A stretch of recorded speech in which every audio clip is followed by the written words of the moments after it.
Sharing content for your church can feel overwhelming or like a complete waste of time. Like, who's engaging in what we share and is it making a difference? But hang tight.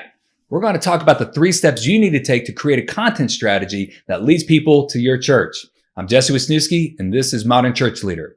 Welcome to Modern Church Leader, a short daily show to help you grow your church, be more effective and efficient, and powerful for the kingdom of God. Content possesses a godlike characteristic in its presence. Whether you're at home or work, in a car, flying in a plane, riding on a boat, or on your phone, tablet, or laptop, you live in a sea of information. You cannot escape the reach of content unless you travel to a remote part of the world without access to the internet, television, or radio. That's not all. Your church's digital presence is continuously vying for more content. From your church's website, social media accounts, emails, to bulletins, announcements, and sermons, you and your church are pressured to create content on a regular basis.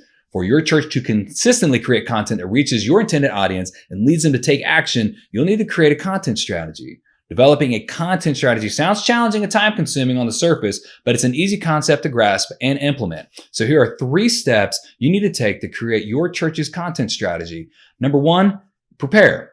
Before you do anything else, take the time to lay a solid foundation for your content strategy by answering these 2 questions. Number 1, what are your top 3 to 5 goals with what you share?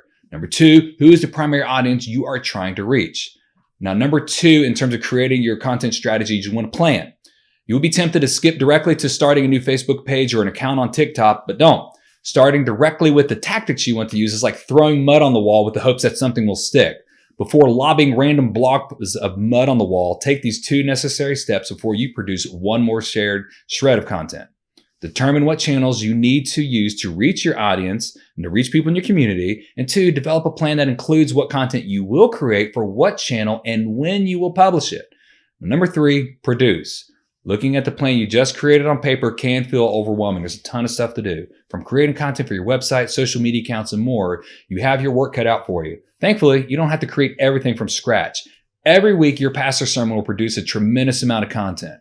So find ways you can repurpose his or her material into multiple formats, such as social media, blog posts, emails, and more. So in summary, these 3 steps are the building blocks to developing an effective content strategy for your church. So after you have these pillars in place, you can build upon this foundation by polishing your content strategy. In other words, measure how well your activity is doing and adapt your plan as you move forward. You want to prepare, plan, and produce. Thanks for listening.